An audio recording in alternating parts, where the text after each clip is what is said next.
Olá, pessoal, tudo bem com vocês? Eu sou a Bruna e esse aqui é mais um bate-papo com a Bru. Então eu peço para você pegar a sua Bíblia que nós iremos ler lá no livro de Hebreus.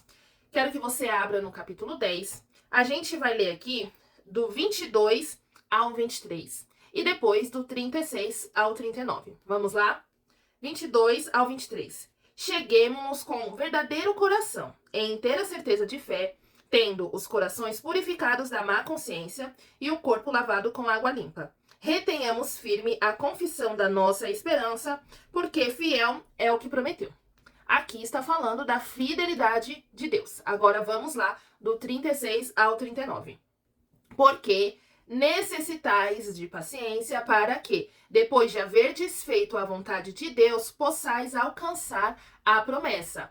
Então, aqui no 23 está falando que fiel é o que prometeu, está falando de Deus.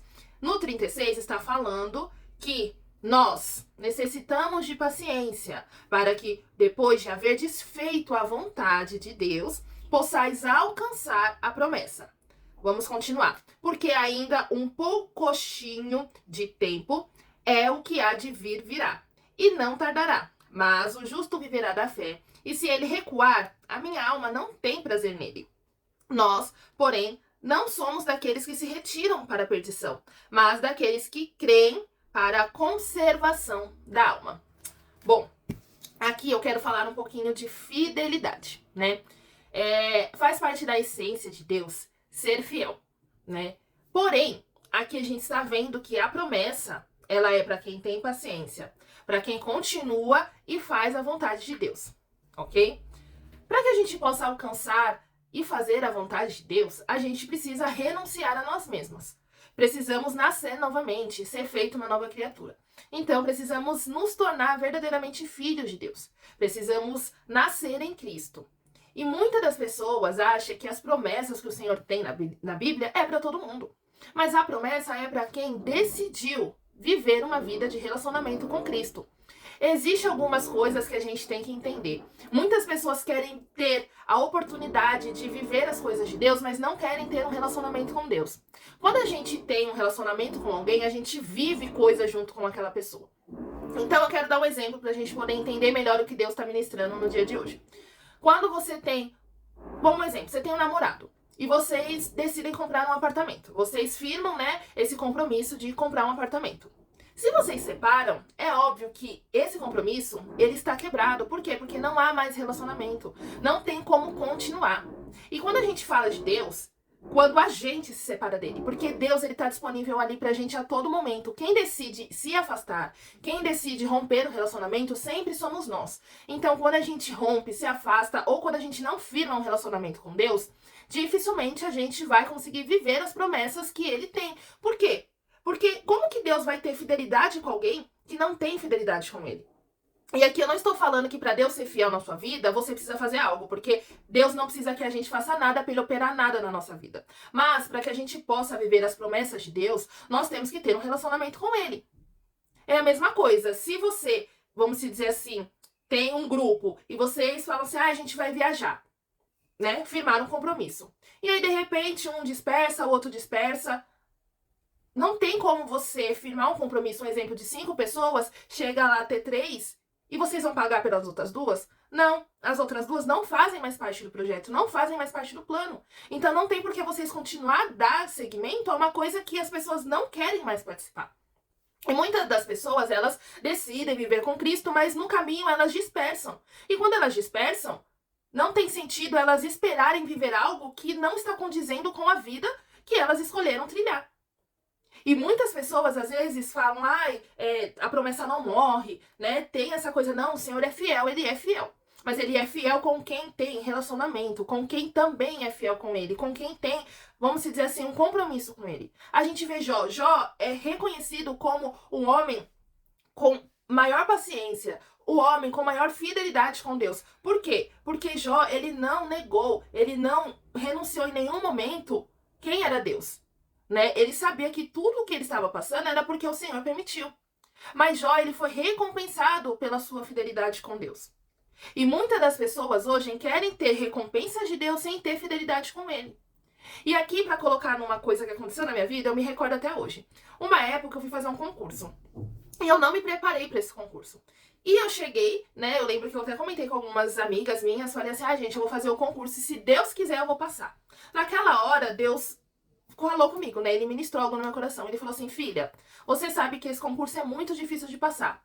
E houve pessoas que se prepararam há anos, que estão dedicando a vida delas pra passar nesse concurso. Pessoas que fizeram um propósito comigo. Você acha justo eu ser fiel com você, que decidiu fazer esse concurso, não se preparou, né? Não se capacitou, não buscou a mim, não me consultou. Muitas das vezes a gente coloca nas costas de Deus coisas que a gente não faz jus para receber. E mais uma vez, eu não estou falando que existe um Deus de barganha. Ai, faz isso que Deus te dá aquilo. Não, mas quanto mais próximas estamos de Deus, mais nós estamos suscetíveis a receber as bênçãos dele na nossa vida. E quanto mais distante, mais longe. E ali naquele momento eu pensei, não seria justo com as outras pessoas se eu passasse. E eu realmente não passei. Mas ali eu entendi que o Senhor, ele é bom. Ele foi tão bom que ele me deu a resposta de algo que eu falei sem pensar. Eu tava colocando nas costas de Deus. Não, se Deus quiser eu vou passar. Mas tem coisas que não é responsabilidade de Deus. Eu tinha que me capacitar. Eu tinha que estudar. E eu não fiz. E eu não posso jogar isso na conta de Deus, sendo que naquela época também eu não tinha um relacionamento sério com Deus. Deus era, vamos dizer assim, um ficante. Eu via Deus de vez em quando. Eu não tinha uma vida de entrega, não fazia devocional, não orava, não jejuava, não ia sempre para a igreja estar em comunhão com os irmãos. Não havia transformação genuína dentro de mim. E mesmo assim eu achava que iria receber. E eu lembro que eu dava com muita cara na porta, porque eu confiava, eu falava, não, vai acontecer. Mas não acontecia. E muitas das vezes quando eu questionava Deus, Deus ele me levava para esse lugar de falar, filha, você precisa se aprofundar no relacionamento. Não é isso que eu quero com você. Eu não quero ser uma pessoa que você só fica. Eu quero que você tenha um relacionamento, eu quero ser seu esposo. Eu quero casar com você. Eu quero acordar com você, eu quero dormir com você, saber da sua vida, estar com você a todo momento, na alegria, na tristeza. É esse o relacionamento que nós temos que ter com Deus. Mas muitas das vezes a gente não busca Ele assim. Às vezes também a gente busca Ele só para pedir. A gente não tem intimidade com Deus. Acha que Ele tá ali só para fazer a nossa vontade, sendo que é o contrário. Quando nós oramos o Pai Nosso, que é uma das orações mais conhecidas, a gente fala assim, seja feita a tua vontade. Mas será que nós estamos querendo fazer a vontade de Deus? Nós temos que refletir como está o nosso relacionamento com Deus. Às vezes a gente vê coisas acontecendo na vida de algumas pessoas e a gente até fala assim, nossa, mas também, né, a pessoa vive na igreja assim. Quanto mais comunhão com Deus, quanto mais intimidade com Deus, mais você vai ver o Senhor operar na vida daquela pessoa. Falando da justiça do homem, como a gente vê, não seria justo uma pessoa que vê, vamos dizer assim, tem compromisso de vez em quando com Deus, não tem uma vida certinha, né, certinha 100% não, mas não busca ter uma vida cada vez mais próxima de Deus, mais santa, buscar ter atitudes boas e ela receber coisas de Deus. Obviamente que tem pessoa ruim que recebe coisas boas, enfim, né, porque o sol nasce para todos. Mas a gente tem que perceber que quando as coisas provêm de Deus, elas fluem, elas frutificam, elas florescem, né? Elas prosperam, nos dá paz, nos dá tranquilidade.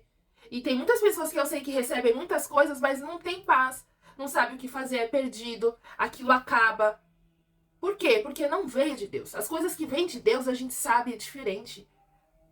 Então essa palavra hoje é para que a gente comece a mudar o nosso relacionamento com Deus.